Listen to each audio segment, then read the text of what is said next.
నేను doctor Yashodhara, retired professor and head of the department, government general hospital Guntur. ఇప్పుడు నేను LIMS hospital Shamshabad paediatric కన్సల్టెంట్గా work చేస్తున్నాను.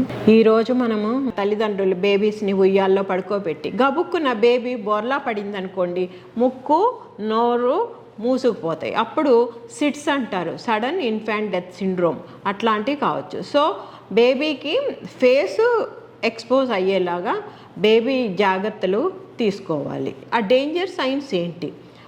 పిల్ల నవజాత శిశువులు న్యూబార్న్స్ పాలు తాగకపోయినా, తరువాత మోషన్స్ అంటే విరోచనాలు అయినా కానీ, వాంతులైనా కానీ, పర్సిస్టెంట్ వామిటింగ్స్ వాంతులు ఎక్కువ అయిపోయి నీరసించిపోయినా కానీ, హైపోథర్మియా అంటే బాడీ చల్లగా అయిపోయినా కానీ, హైపర్ధర్మియా వేడిగా ఉన్నా కానీ, తర్వాత కన్వల్షన్స్ ఫిట్స్ అనేవి పిల్లల్లో నవజాత శిశువుల్లో చూసినా కానీ, బ్లూయిష్ డిస్కలరేషన్ నీలంగా మారిపోయినా కానీ, లేకపోతే పేల్గా అయిపోయినా కానీ, ఇలాంటివి డేంజర్ సైన్స్ అంటారు. ఇవి గుర్తిస్తే కానీ పేరెంట్స్ రెస్పిరేటరీ రేటు ఊపిరి తీసుకోవటం 2 months వరకు 59 వరకు నార్మల్, 60 కానీ మోర్ దాన్ 60 కానీ ఉంటే ర్యాపిడ్ రెస్పిరేటరీ రేట్, వాళ్ళకి నెమ్ము చేరే అవకాశం ఉందని అర్థం. వెంటనే డాక్టర్ని సంప్రదించాలి. ఇది 2 months 0 to 2 months బేబీ వరకు అది.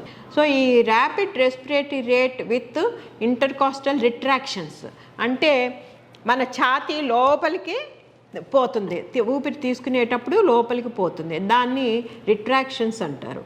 అట్లా రిట్రాక్షన్స్ ఉన్నప్పుడు వెంటనే న్యూమోనియా అని సస్పెక్ట్ చేయాలి. వెంటనే డాక్టర్ దగ్గరికి వెళ్ళి ట్రీట్మెంట్ అడ్మిట్ అయ్యి ట్రీట్మెంట్ తీసుకోవాలి. తర్వాత ఈ చిన్నపిల్లలు నవజాత శిశువులు వామిటింగ్ అయినా కానీ పెద్దవాళ్ళు వెంటనే బేబీని పక్కకు తిప్పి పడుకోబెట్టాలి.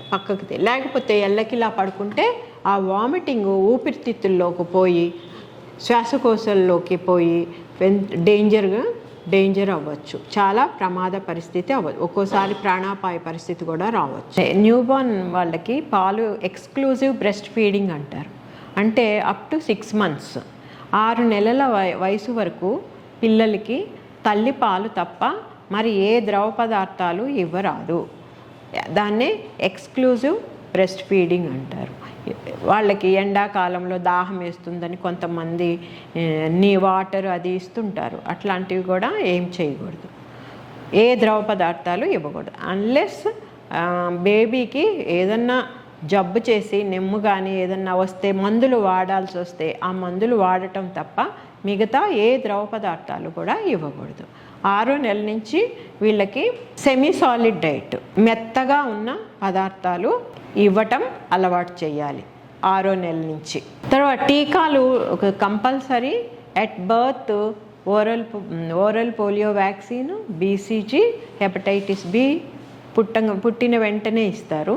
తర్వాత 6 వారాలకి, 10 వారాలకి, 14 వారాలకి వ్యాక్సినేషన్ తప్పనిసరిగా చేయించుకోవాలి. Thank you. ఈ వీడియో కనుక మీకు నచ్చినట్లయితే లైక్ చేసి, షేర్ చేసి, కామెంట్ చేయండి. మా ఛానల్ని సబ్స్క్రైబ్ చేయడం మాత్రం మర్చిపోకండి. Thanks for watching.